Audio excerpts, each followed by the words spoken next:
Depuis janvier 2022, la Russie a massé plus de 150 000 hommes en armes aux frontières de l'Ukraine. Le 21 février, Vladimir Poutine annonce qu'il reconnaît l'indépendance des séparatistes pro-russes de la province du Donbass et ordonne à l'armée russe de maintenir la paix. Dès le matin du même jour, une équipe de temps présent a pris la route pour se rendre sur le front Est, où l'armée ukrainienne et les séparatistes du Donbass s'affrontent depuis 8 ans. Nous sommes en route pour la ville d'Avdiivka, sur la ligne de front avec le Donbass. Nous nous y étions déjà rendus en reportage il y a 3 ans, en 2019. Nous avons prévu de loger quelques jours dans un appartement du centre-ville afin de préparer l'arrivée de notre équipe de tournage. Ici, où la guerre fait rage depuis 2014, on a l'habitude du bruit incessant des bombardements. Mais l'atmosphère devient soudain plus lourde, après l'annonce de Poutine reconnaissant officiellement l'indépendance des 2 provinces séparatistes de Louhansk et de Donetsk. Durant 3 jours, nous cherchons à rencontrer un commandant dont le nom de code est Da Vinci. C'est le plus jeune commandant volontaire de l'armée ukrainienne, une célébrité. Le rendez-vous est repoussé plusieurs fois. Mais ce matin, on nous annonce que son groupe a quitté Avdiivka pour Louhansk, au nord du Donbass. Manifestement, il se passe quelque chose de considérable.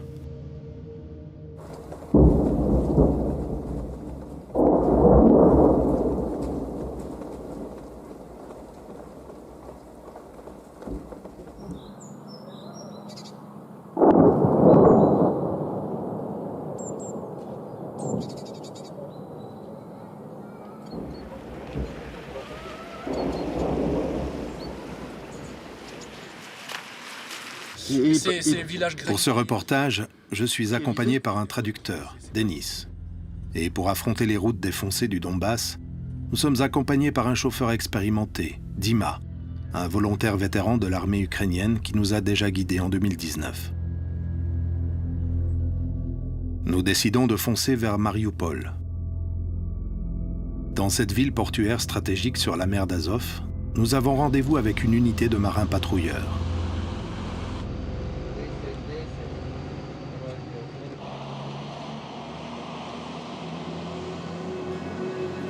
Sur la route de Mariupol, située à 300 km, nous nous arrêtons dans le petit village de Tchermalik, sur la ligne de front, à 50 km au nord de la ville.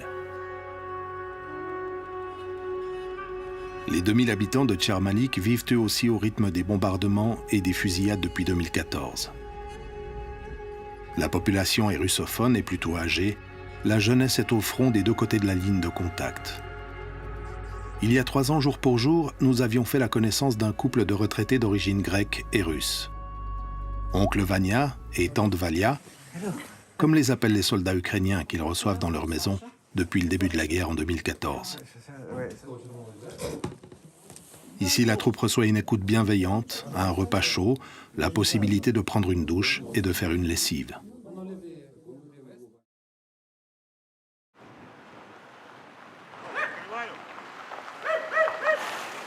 Lors de notre premier reportage à Tchermalik, nous avions filmé Yulia et Arthur, un binôme de snipers volontaires de l'armée ukrainienne. Yulia, surnommée l'écureuil, est une veuve de guerre. Elle a perdu son premier mari sur le front en 2014. Elle était alors étudiante en économie et mère de 2 enfants.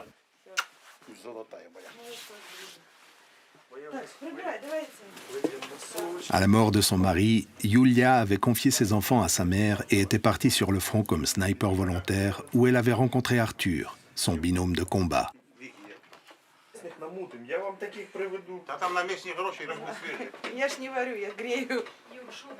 Que sont devenus Yulia et Arthur? Comment vont-ils?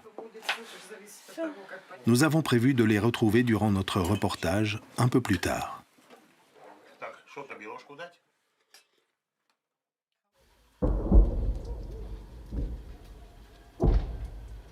Nous avons décidé de passer la nuit sur place. Ici, les tirs sont quotidiens depuis 2014, mais cette nuit est bien différente. Les tirs augmentent en intensité, la ligne de front est à moins d'1 kilomètre. mes compagnons se jettent sur leur smartphone pour consulter les sites d'information ukrainiens. Maintenant, c'est clair, Poutine a déclenché l'invasion de l'Ukraine.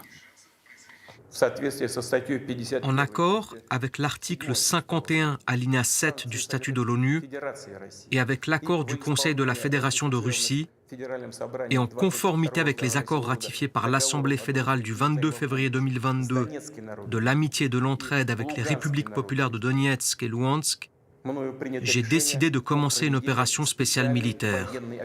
Les sirènes retentissent dans la ville et visiblement ce ne sont pas des sirènes d'entraînement. Poutine, le bâtard, nous a attaqués. Quel bâtard, ce salopard.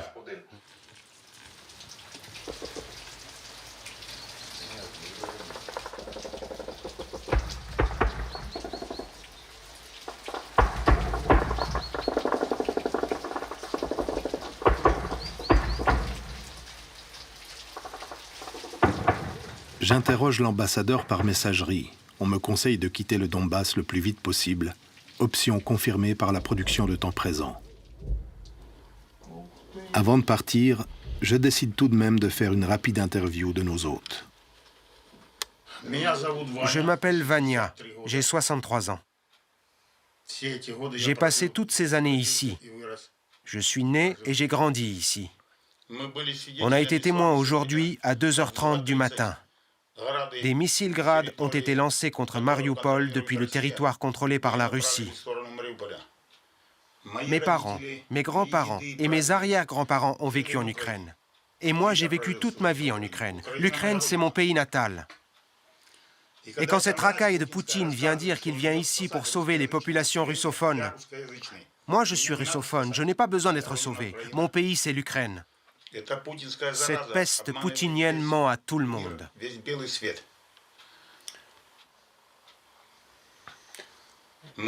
On voit ce qui se passe réellement. Je n'ai pas de mots. Je ne peux pas exprimer ça avec des mots. Je ne sais pas comment dire et comment être. Je ressens que de la haine contre le peuple russe, pas seulement le président. Pour tout le peuple russe. Ces connards ont attaqué l'Ukraine. Ces connards tuent les Ukrainiens. Ces connards me menacent, moi, ma famille, mes enfants et mes petits-enfants. On doit s'unir et se battre contre cette peste de Poutine. Personne ne va nous aider si on ne se protège pas nous-mêmes. Ni l'Occident, ni l'Europe, on doit se défendre nous-mêmes.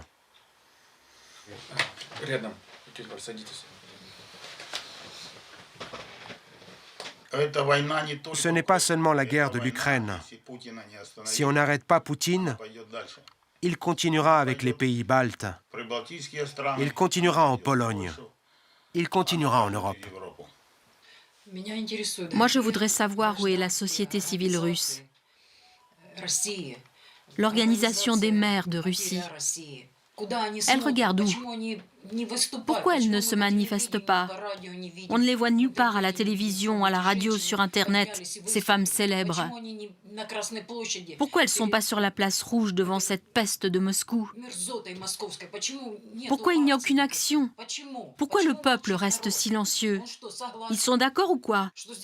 Ils disent qu'ici, il n'y a que des fascistes et des nationalistes.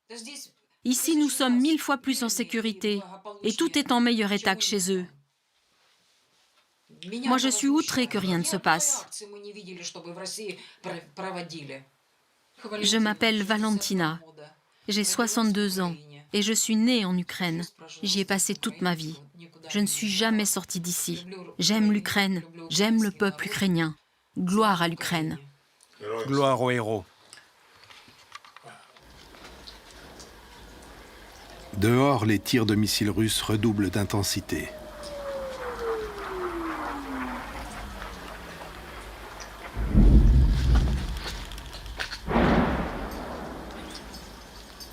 Un premier missile, suivi d'un deuxième, 10 secondes plus tard.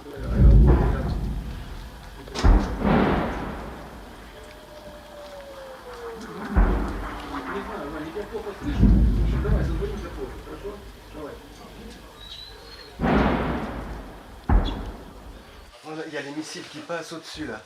Ils tombent. Va dehors, écoute. Let's go.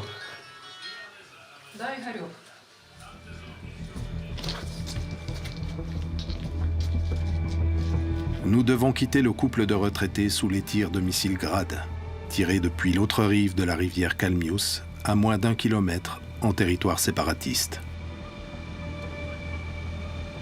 Vania et Valia ont décidé de rester dans leur maison. Je ne sais pas si je pourrai les revoir un jour.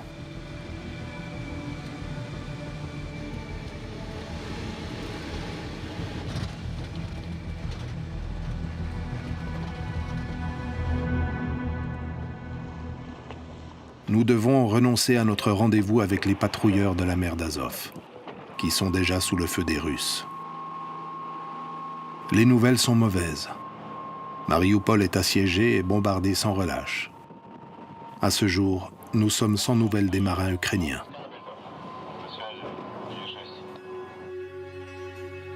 Nous fonçons vers Zaporizhia, où nous allons essayer de retrouver Yulia et Arthur, les 2 snipers rencontrés chez Vania et Valia en 2019. Sur la route, les stations-service sont déjà prises d'assaut.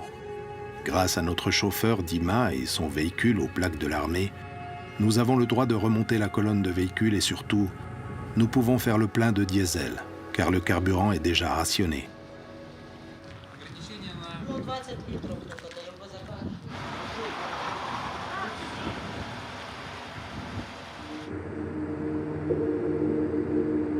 Nous reprenons la route, étonnamment déserte.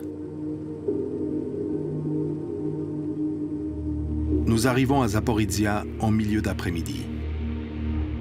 Devant la maison de Yulia, ce 4x4 annonce un départ imminent. L'écureuil, le nom de code de Yulia, est prêt au départ.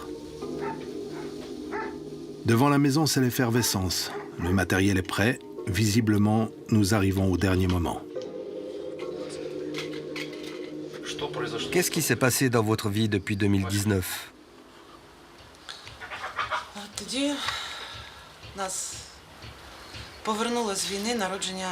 Ce qui nous a fait rentrer, c'est la naissance des jumeaux. Moi, je suis rentrée et Arthur a continué son service.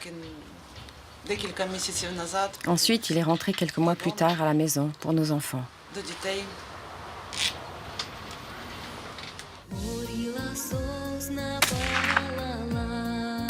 Malgré la guerre, une histoire d'amour est née entre les 2 snipers. Ils se marient en décembre 2019, Yulia tombera enceinte en 2020, les jumeaux naîtront en mars. Depuis qu'Arthur est revenu du front, ils se sont lancés avec optimisme dans l'élevage. Ils vivent dans une petite maison de la banlieue de Zaporizhia avec les enfants du premier mariage de Yulia et leurs jumeaux.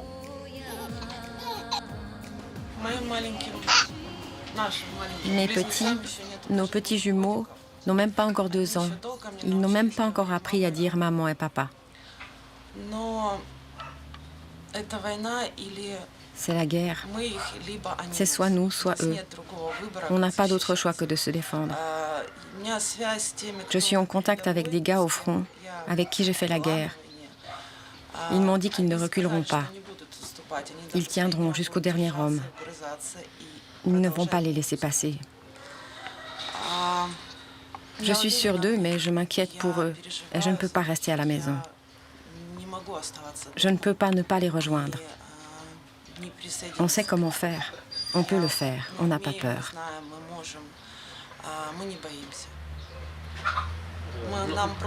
Ce qui est dur, c'est de laisser les enfants. Encore une fois, c'est vraiment dur. Mais je crois qu'on vaincra. On n'a pas d'autre chance. Si on perd, le monde entier perdra. Ils ne s'en rendent pas encore compte. On sait bien sûr qu'ils viennent ici pour nous tuer. On sait qu'ils sont contre l'existence de notre pays, l'Ukraine et les Ukrainiens. Eux, ils n'acceptent pas l'existence de tous les autres pays sur la Terre. Ils ont parlé de ça. Et ils continuent d'en parler. Personne ne les croyait sérieusement, même en Ukraine. Il y avait beaucoup de gens qui ne croyaient pas à une grande guerre. Tout le monde pensait que ça allait finir comme l'Ossétie et l'Abkhazie.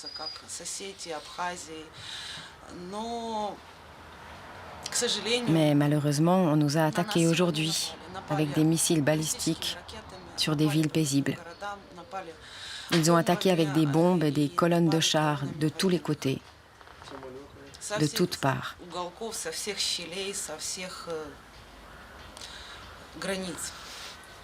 Est-ce que cette guerre se terminera un jour? Oui. Oui. Quand la Russie disparaîtra, seulement à ce moment-là. Les cessez-le-feu ne marchent jamais, ils mentent. Malgré tous les accords, ils n'ont qu'un seul but. Là, il vient de montrer son vrai visage. Bombarder des villes paisibles, ça fait de lui un nouvel Hitler. Il n'y a pas d'explication. Il n'y a pas de raison de bombarder une ville pacifique qui ne les menace pas, Kiev. Je ne sais pas ce qu'ils ont dans leur tête.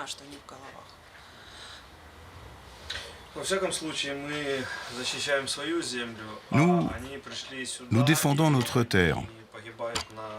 Et ils viennent ici, chez nous, et meurent ici, pour quelque chose d'indéfini. Nous, on défend notre pays. Et on ne compte pas seulement mourir pour notre terre. Mes enfants sont nés ici, en Ukraine, dans un beau pays. Et personne ici ne va les envoyer faire la guerre en Syrie. Nos enfants sont nés libres. Et je ne veux pas qu'un jour on leur dise « Maintenant, vous allez habiter à Sakhaline, parce qu'on a décidé ça. » Cela ne va pas se passer comme ça ici. Je suis désolée, mais si on a terminé, j'ai beaucoup de téléphones à faire.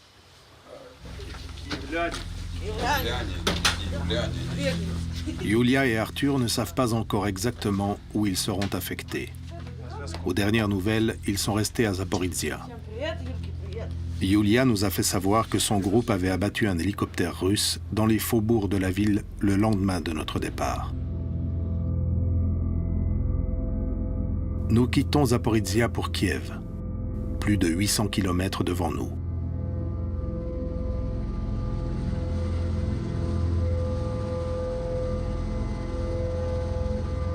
Il est 20 h.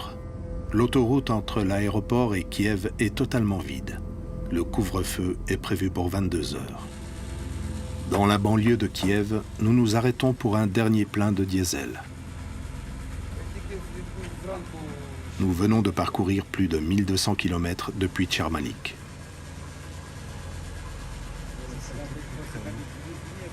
Nous sommes tous épuisés par le voyage et les émotions. Comment ça va, Denis? Ça va. Content d'être de retour à la maison? Oui, j'arrive pas à y croire. En étant ce matin à presque la ligne à Tchermalik, à la ligne de contact, la ligne de front avec les tirs de tous les armes, quoi. Tu arrives à Kiev et comme rien ne se passe, quoi. Est-ce que tu as déjà vu la ville comme ça? Jamais. Impressionnant de voir la grande ville avec beaucoup d'embouteillages, surtout à cette heure-ci. Et là, il est presque désert, quoi. Il y a quelques voitures qui circulent, mais c'est presque désert. Impressionnant. C'est fantasmagorique, quoi, comme image. Dima, notre chauffeur, insiste pour nous inviter à manger chez lui, pour faire connaissance avec sa famille. C'est peut-être la dernière fois que nous nous voyons, me dit-il. L'armée russe est aux portes de Kiev. Ce soir, on va décider autour de la table avec la famille.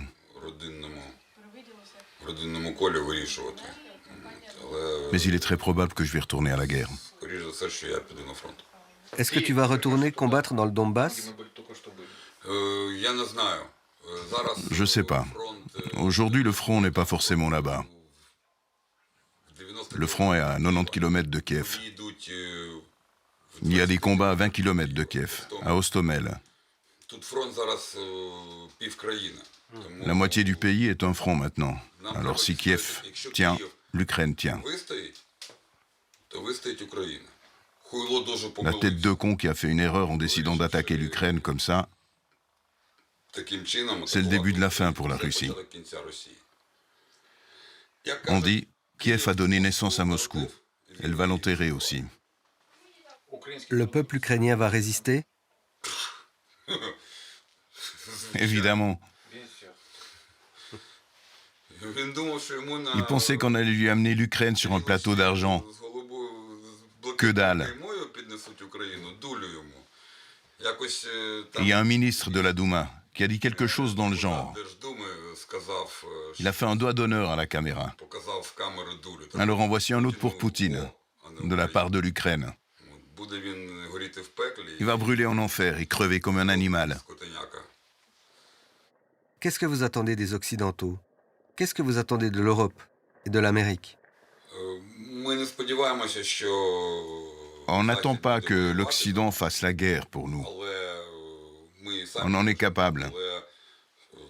Mais les armes qu'ils nous ont fournies, depuis 3-4 mois déjà, et encore plus, je pense que cela va transformer la balade des Russes en enfer. Dans quel genre de pays tu voudrais faire vivre tes enfants?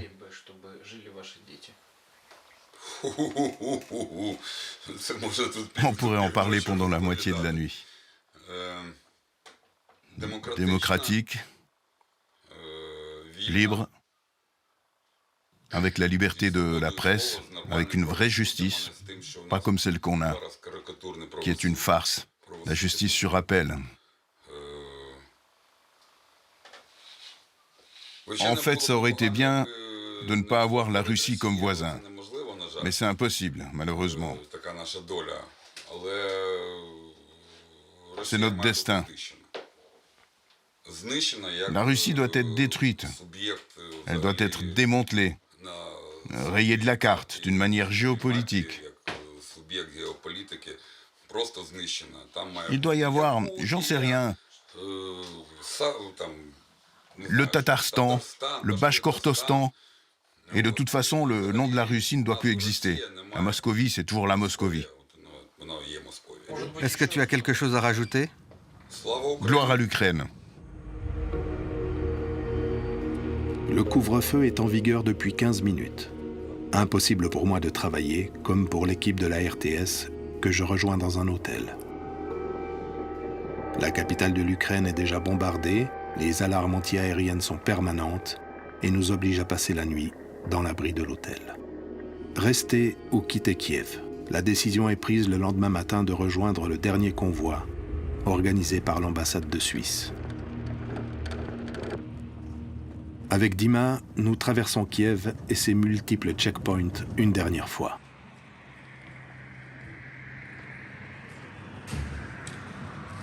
Le convoi pour évacuer le personnel et quelques journalistes est prêt à partir. Dernier mot de l'ambassadeur suisse, Claude Wild.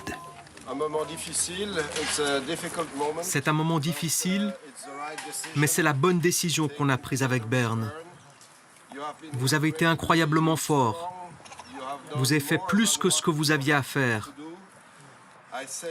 Je vous remercie beaucoup pour tout ce que vous avez fait pour l'Ukraine, pour les relations entre la Suisse et l'Ukraine, pour l'atmosphère dans l'équipe.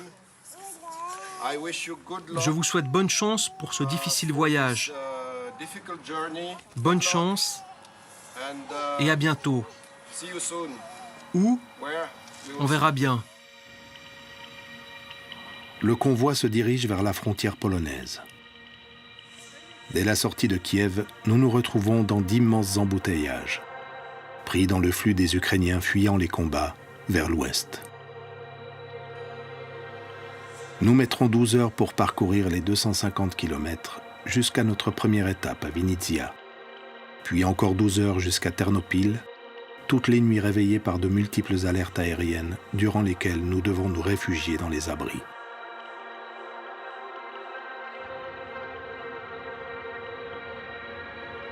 Les 10 derniers kilomètres avant la frontière polonaise, nous sommes escortés par la police ukrainienne. Nous remontons plus de 3000 véhicules, 72 heures d'attente pour passer en Pologne.